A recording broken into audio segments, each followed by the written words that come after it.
메르스 코로나 바이러스는 인수공통 전염병이다. 즉 낙타를 중심으로 옮기는 인수공통 전염병의 양상을 보이고 있다. 환자의 발생은 아직까지 의료 관련된 감염이 중요 역할을 하고 있고 지역사회에서의 전파는 아직 크게 입증된 바가 없다라고 말씀드릴 수 있겠습니다. 그리고 여러 조건에 따라서 전염력의 차이가 있기 때문에 여러 상황을 고려해서 판단하는 것이 중요하다. 그리고 몇 가지 관련돼서 밝혀지지 않은 부분들이 있기 때문에 이 부분들은 추가의 규명이 필요하겠고 여기에 대해서 우리가 너무 넘겨서 이렇게 생각할 것은 자제해야 되겠다라고 생각이 듭니다. 따라서 병원의 감염 관리가 메르스 관리에 있어서 아주 중요하다라고 말씀드릴 수 있겠습니다. 메르스는 우리나라에 새롭게 유입된 중증 호흡기 질환입니다. 초기에는 이제 발열이나 기침 같은 비특이적인 증상으로 시작되지만 주로 물론 고위험군이 아닌 사람 중에서도 드물게 발생할 수 있지만 폐렴이 발생하고 급성 호흡부전이나 심부전이 합병돼서 그걸로 인해서 이제 사망하게 될 수 있는 그런 병이다. 또 지금 현재로는 이 증상만 갖고 진단을 하는 것이 아니라 중동 지역의 여행력 그리고 메르스 확진 환자의 밀접 접촉이 선행돼야지 현재로는 진단할 수 있다. 결국 또 초기 확진을 빨리 할수록 조기에 치료를 할수록 생존율이 높아지기 때문에 초기 확진을 통해서 적극적인 보존적 치료가 필요하다. 이렇게 말씀을 드릴 수가 있겠습니다. 메르스 꼭 알아야 할 10가지는 단순하면서도 가급적 명쾌한 내용으로 정했습니다. 첫째, 메르스는 중동에서 발생된 급성호흡기 감염병으로 신종 코로나 바이러스가 원인입니다.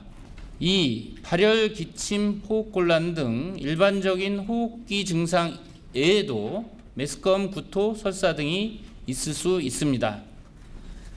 3.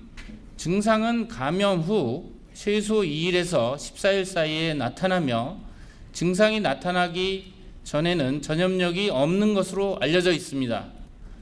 4. 일반적으로 2m 이내에서 기침 재채기를 할 경우 나오는 분비물로 전파됩니다. 5. 자주 비누로 손을 씻고 씻지 않은 손으로는 눈, 코, 입을 만지지 않아야 하며 기침할 때에는 입과 코를 휴지로 가리고 발열이나 기침이 있는 사람과는 접촉을 피하여야 합니다. 6. 환자와 밀접한 접촉을 한 경우 증상이 없더라도 보건소에 연락하고 가족과 주변 사람을 위해 접촉일로부터 14일간 자가격리를 해야 합니다. 7. 환자와 밀접 접촉을 하였거나 중동 지역을 방문한 후 14일 이내에 메르스 의심 증상이 있으면 의사의 진료를 받아야 합니다. 8.